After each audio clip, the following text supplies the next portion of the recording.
उसको प्यार कर, सांसों को आबाद कर ले मेरे मना।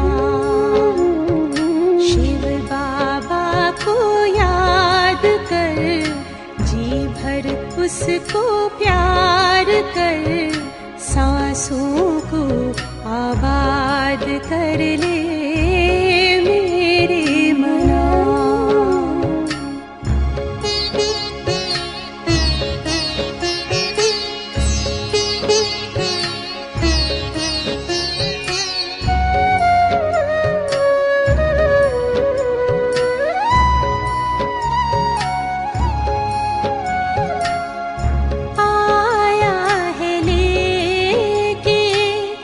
झूमती बहारें, रिमझिम बरसती स्नेह की फुहारें। रंग निराला है, रूप सलोना, दिल चाहे उससे जुदा कब न होना। अपना इंतजार कर, बैठना हिम्मत हार कर, प्रभु का तू दीदार कर ले मेरे मना। शिव बाबा को याद कर, जी भर उसको प्यार कर, सांसों को आबाद कर ले मेरे मना।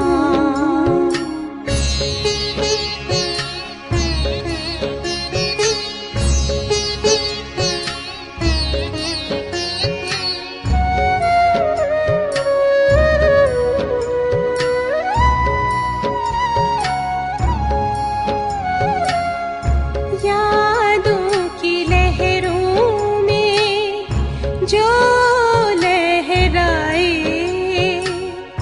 एक अलौकिक सुख वो पाए। शूली को कांटा कर दे, कांटे को जूही, पर्वत को राही कर दे, राही को रूई। दिल ही दिल में बात कर, मन में मुलाकात कर, खुद को तू आजाद कर ले मेरे मना। शिव बाबा को याद कर, जी भर उसको प्यार कर, सांसों को आबाद कर ले मेरे मना। सांसों को आबाद कर ले मेरे मना।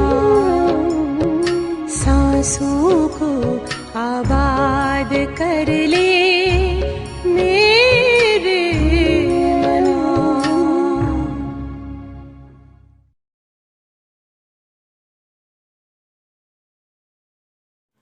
ओम शांति। 25 नवंबर 2022।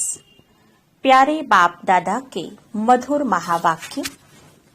मीठे बच्चे, अवगुणों को निकाल साफ दिल बनो, सच्चाई और पवित्रता का गुण धारण करो तो सेवा में सफलता मिलती रहेगी।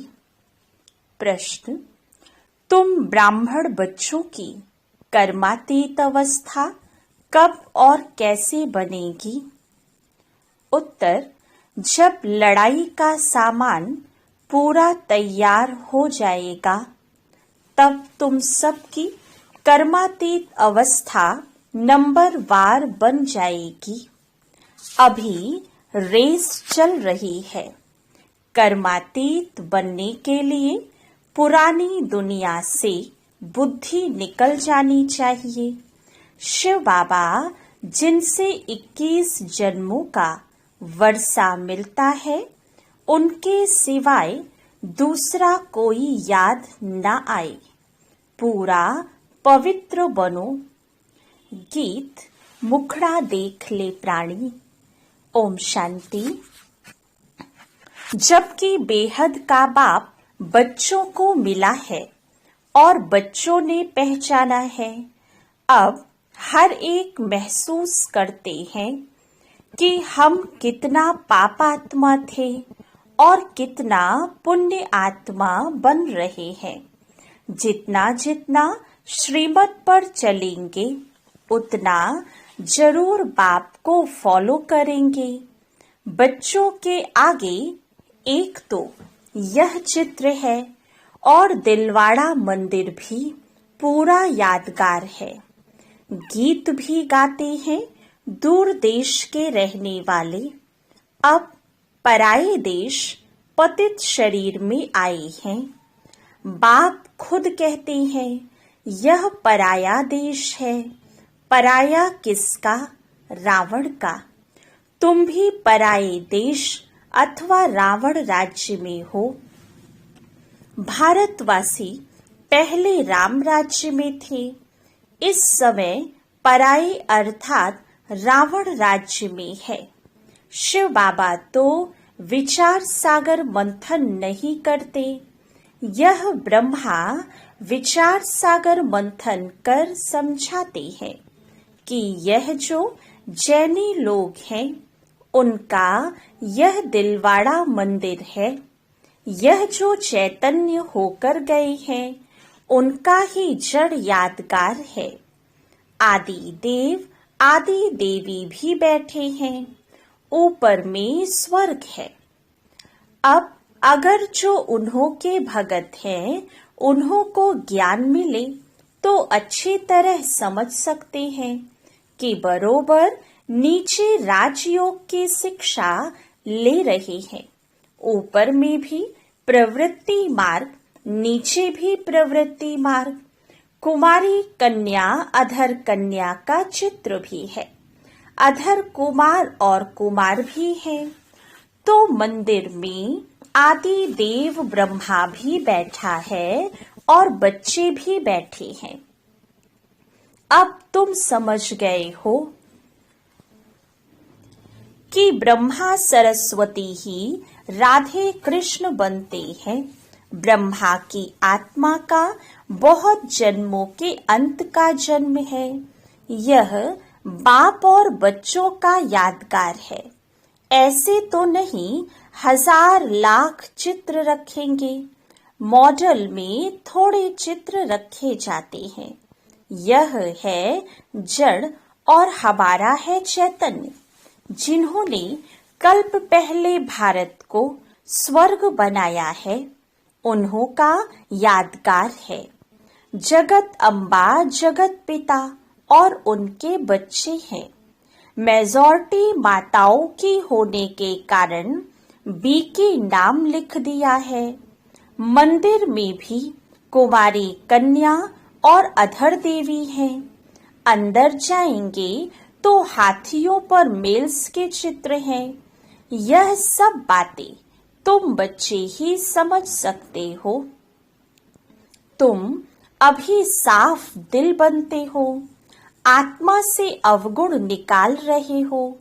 तुम्हारी मम्मा किसको समझाती थी तो उनको तीर लग जाता था।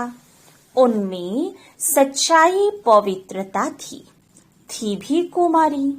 मम्मा का नाम पहले आता है। पहले लक्ष्मी फिर नारायण। अब बाप कहते हैं, मम्मा जैसे गुण धारण करो, अवगुणों को निकालते जाओ। नहीं निकालेंगे तो पद भ्रष्ट हो जाएंगे। सपूत बच्चों का काम है हर एक बात समझना। पहले तुम बेसमझ थे, अब बाबा समझदार बनाते हैं। अज्ञान में बच्चे खराब होते हैं तो बाप का नाम बदनाम करते हैं। यह तो बेहद का बाप है। ब्रह्मा कुमार कुमारियां कहलाकर फिर ईश्वर बाप का नाम बदनाम करेंगे तो उनका क्या हाल होगा। ऐसा काम क्यों करना चाहिए जो पद भी भ्रष्ट हो और बहुतों का नुकसान भी हो। तो बाप ने समझाया है, दूर देश से आते हैं पराये देश में, फिर रावण राज्य द्वापर से शुरू होता है, भक्ति भी द्वापर से शुरू होती है। इस समय सबकी तमो प्रधान जर्जरी भूत अवस्था है। यह बेहद का पुराना झाड़ है। बेहद का ज्ञान कोई दे न सके, बेहद का सन्यास कोई करा न सके, वह हद का सन्यास कराते हैं। बेहद का बाप बेहद की पुरानी दुनिया का सन्यास कराते हैं। आत्माओं को समझाते हैं, हे बच्चे, यह पुरानी दुनिया है। तुम्हारे अब 84 जन्म पूरे हुए हैं। महाभारत लड़ाई सामने खड़ी है। विनाश अवश्य होना ही है। इसलिए बेहद के बाप और वर्षे को याद करो। हे आत्माएं, सुनती हो? हम आत्मा हैं। परमात्मा बाप हमको पढ़ाते हैं। जब तक यह पक्का निश्चय नहीं, गोया कुछ भी नहीं समझेंगे। पहले यह निश्चय करें कि हम आत्मा अविनाशी हैं। हम अशरीरी आत्मा शरीर में आकर प्रवेश करती है। नहीं तो आदमशुमारी वृद्धि को कैसे पाए। जैसे आत्माएं परम धाम से आकर शरीर में प्रवेश करती हैं, नहीं तो वैसे परमपिता परमात्मा भी इस शरीर में प्रवेश कर कहते हैं, तुम हमारे बच्चे हो। तुम मुझ सागर के बच्चे जलकर खाक हो गए हो। अब मैं आया हूँ तुमको पावन बनाकर वापस घर ले जाने के लिए। जो विकार में जाते जाते हैं उनको ही पतित भ्रष्टाचारी कहा जाता है। यह सारी दुनिया ही विकारी है। इसलिए ड्रामा प्लान अनुसार मैं रावण के देश में आया हूँ। 5000 वर्ष पहले भी आया था। हर कल्प आता हूँ और आता भी हूँ संगम युगे। बच्चों को मुक्ति जीवन मुक्ति देने आता हूँ।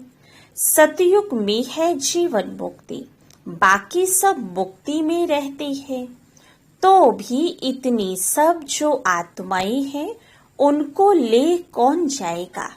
बाप को ही लिबरेटर और गाइड कहा जाता है। बाप ही आकर भक्तों को भक्ति का फल देते हैं। तुम भी पुजारी से पूज्य बनते हो। बाबा कोई और तकलीफ नहीं देते। दिलवाड़ा मंदिर में चित्र बरोबर ठीक है। बच्चे योग में बैठे हैं, उन्हों को शिक्षा देने वाला कौन है? परमपिता परमात्मा का चित्र भी है। शिव बाबा ब्रह्मा द्वारा सतयुग की स्थापना कर रहे हैं। यहाँ भी चित्र में देखो, झाड़ के नीचे तपस्या कर रहे हैं। ब्रह्मा सरस्वती की भी माँ हो गई। गाया भी जाता है, त्वमेव माताश्च पिता त्वमेव। निराकार को कैसे कह सकते?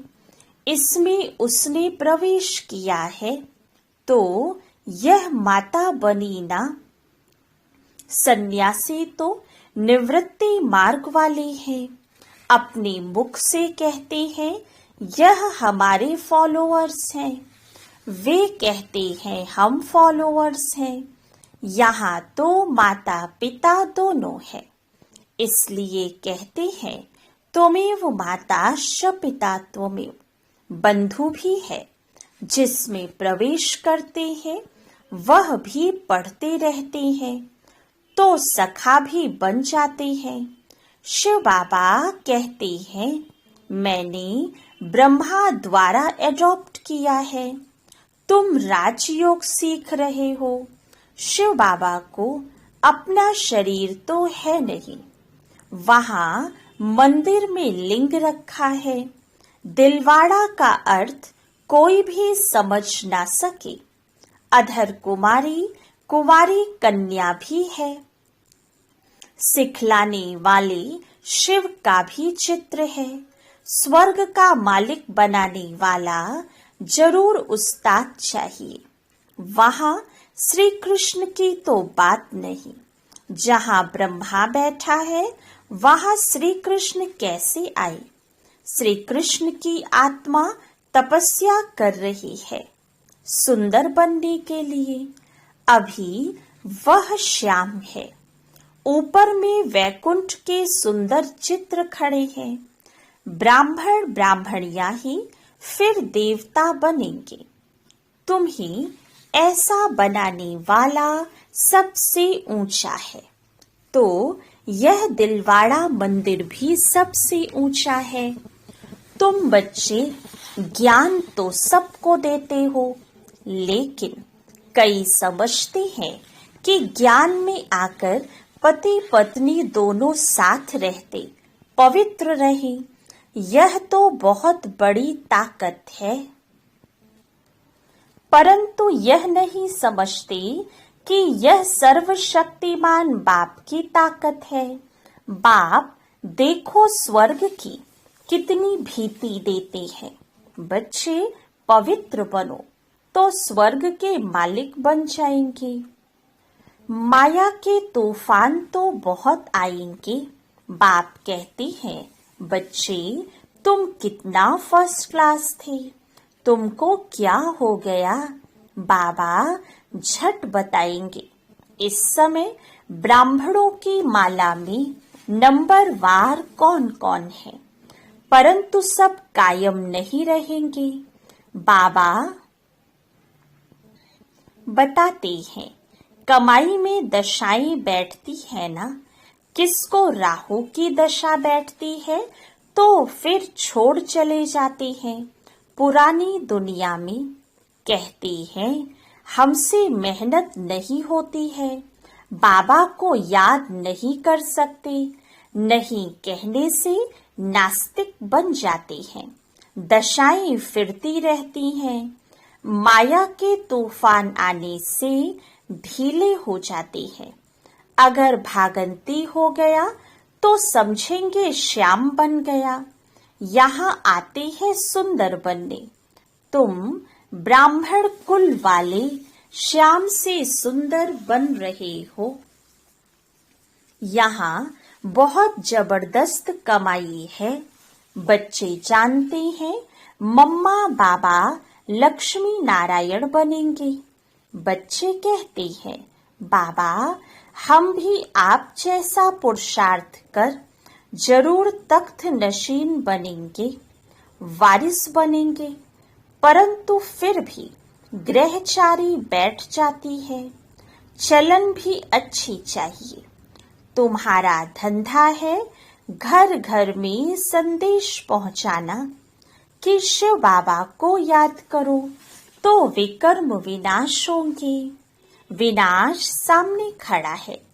तुम निमंत्रण देते रहो। तुम्हारी दिन प्रतिदिन वृद्धि होती जाएगी। सेंटर्स खुलते जाएंगे। यह इतना बड़ा मकान भी कम पड़ जाएगा। आगे चल कितने मकान चाहिए। ड्रामा में आने वालों के लिए प्रबंध भी जरूर चाहिए। बच्चे अपने लिए सब कुछ कर रहे हैं तो बच्चों को बेहद की खुशी होनी चाहिए। परंतु माया घड़ी घड़ी बुद्धि योग तोड़ देती है। अभी माला बन नहीं सकती। अंत में रुद्र माला बनेगी, फिर विष्णु की माला बन जाएगी। बाबा कितना अच्छी रीति समझाते हैं। अम्बा के मंदिर के आगे भी अपना सेंटर होना चाहिए जो सबको समझाया जाए। तो अभी यह ज्ञान ज्ञानेश्वरी है, वहां भी भीड़ मच जाएगी। तुम सिर्फ काम करो, पैसे छम छम कर आ जाएंगे। ड्रामा में पहले से नूधा हुआ है। तुम 10 सेंटर खोलो, बाबा ग्राहक दे देंगे, परंतु सेंटर ही नहीं खोल सकते। कलकत्ते जैसे शहर में तो बहुत सेंटर्स खुलने चाहिए। हिम्मते बच्चे मत दे बाप, किसको भी टच कर देंगे, काम तुमको करना है। बहुरूपी के बच्चे, तुम बहुरूप धारण कर यह सर्विस कर सकते हो। कहाँ भी जाकर बहुतों का कल्याण कर सकते हो। जैनियों की भी सर्विस करनी है। बहुत अच्छे बड़े बड़े जैनी हैं, परंतु बच्चों की इतनी विशाल बुद्धि नहीं है जो सर्विस करें। कुछ देह अभिमान रहता है। अच्छा, मीठे मीठे सिकी लधे बच्चों प्रति माता पिता बाप दादा का याद प्यार और गुड मॉर्निंग। रूहानी बाप की रूहानी बच्चों को नमस्ते। रूहानी बच्चों की रूहानी बाप दादा को याद प्यार गुड मॉर्निंग और नमस्ते। धारणा के लिए मुख्य सार। फर्स्ट पॉइंट, बाप का बनकर माया के वश नहीं होना है। कर्मातीत बनने का पुरुषार्थ करना है। बाप को भूल नास्तिक नहीं बनना है। सेकंड पॉइंट, बुद्धि से बेहद का संन्यास करना है। बेहद खुशी में रहकर विशाल बुद्धि बन सेवा करनी है। वरदान, दिल को समीपता द्वारा सहयोग का अधिकार प्राप्त कर उमंग उत्साह में उड़ने वाले तीव्र पुरुषार्थी भव। जो बच्चे दूर बैठे भी सदा बाप की दिल के समीप हैं, उन्हें सहयोग का अधिकार प्राप्त है और अंत तक सहयोग मिलता रहेगा। इसलिए इस अधिकार की स्मृति से कभी भी ना तो कमजोर बनना, ना दिल शिकस्त बनना, ना पुरुषार्थ में साधारण पुरुषार्थी बनना। बाप कंबाइंड है, इसलिए सदा उमंग उत्साह से तीव्र पुरुषार्थी बन आगे बढ़ते रहना। कमजोरी व दिल शिकस्तपन बाप के हवाले कर दो। अपने पास सिर्फ उमंग उत्साह रखो। स्लोगन, श्रीमत के कदम पर कदम रखते चलो तो संपूर्णता की मंजिल समीप आ जाएगी। ओम शांति। मातेश्वरी जी के अनमोल महावाक्य। फर्स्ट, सतोगुणी रजोगुणी तमोगुणी, यह 3 शब्द कहते हैं। इसको यथार्थ समझना जरूरी है।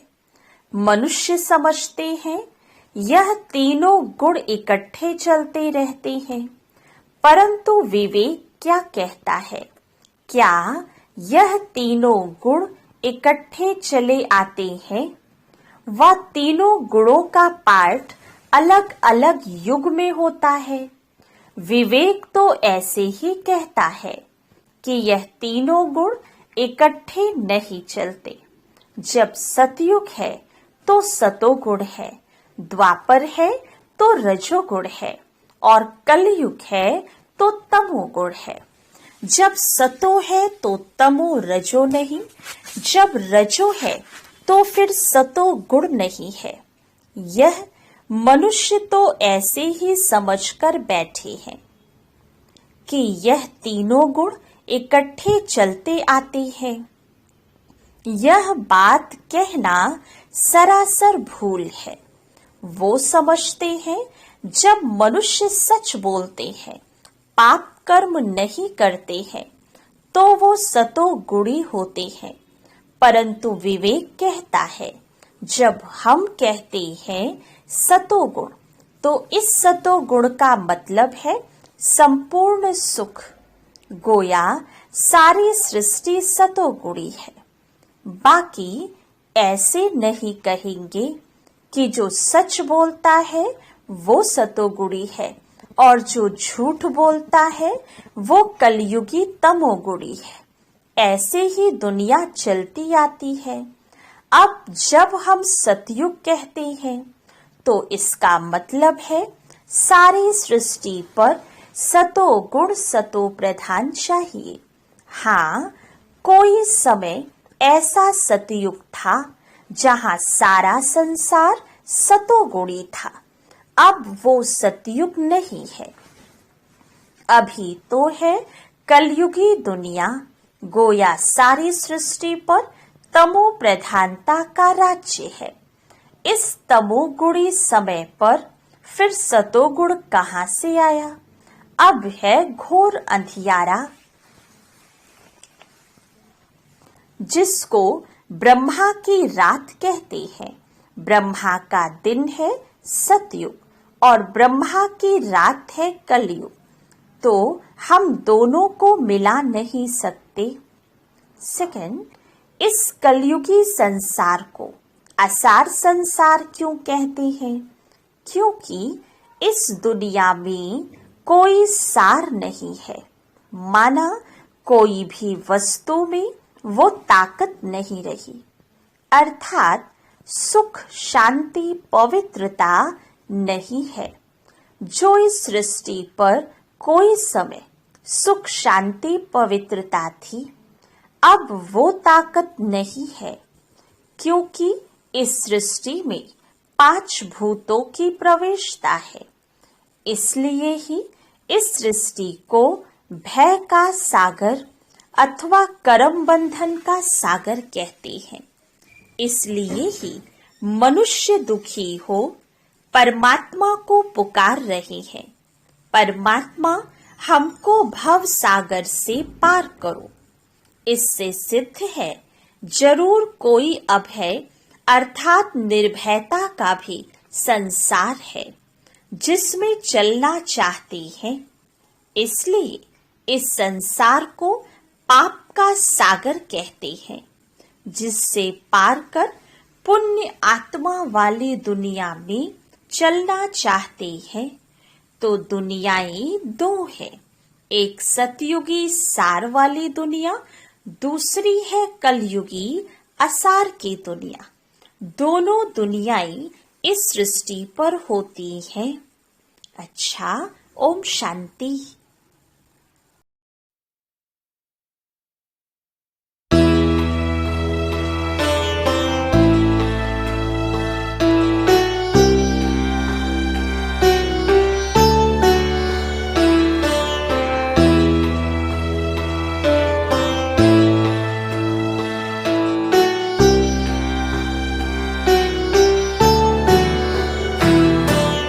मुरली अमृत की धारा है धारा, जो देती दुखों से किनारा।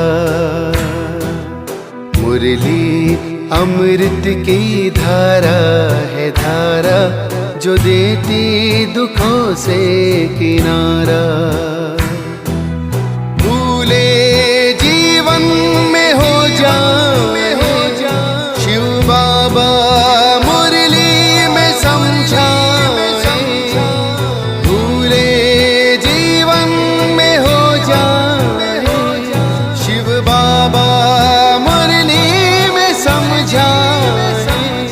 तुम्हें देवता बनना है प्यारा, देखो गलती न करना दोबारा। मुरली अमृत की धारा है धारा, जो देती दुखों से किनारा।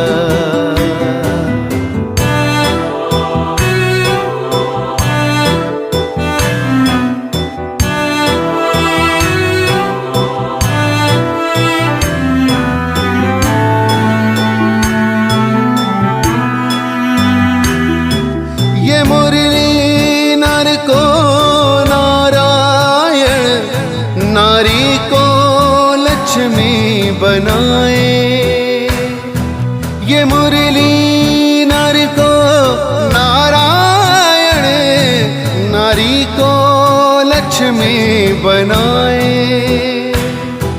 परम धाम से परम पिता शिव हमें घर ले जाने आए, हमें घर ले जाने को आए।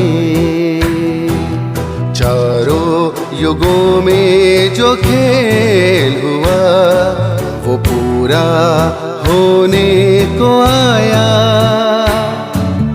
गीता ज्ञान अमृत देने को ये संगम युग बनाया, संगम युग बनाया। ये मुरली अमृत की धारा है, धारा जो देती दुखों से किनारा।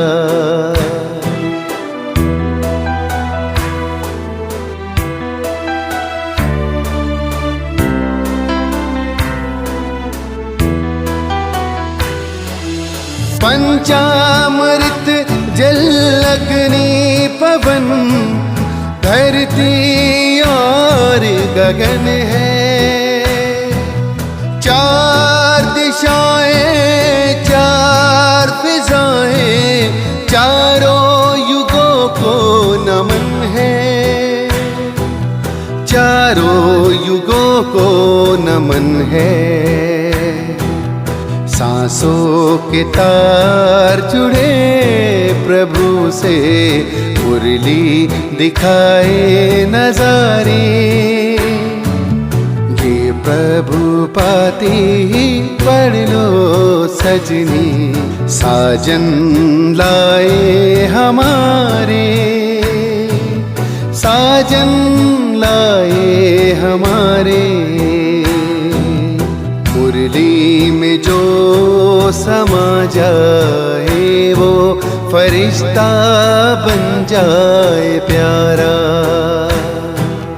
मुरली अमृत की धारा है, धारा जो देती दुखों से किनारा। मुरली अमृत की धारा है, धारा जो देती दुखों से किनारा।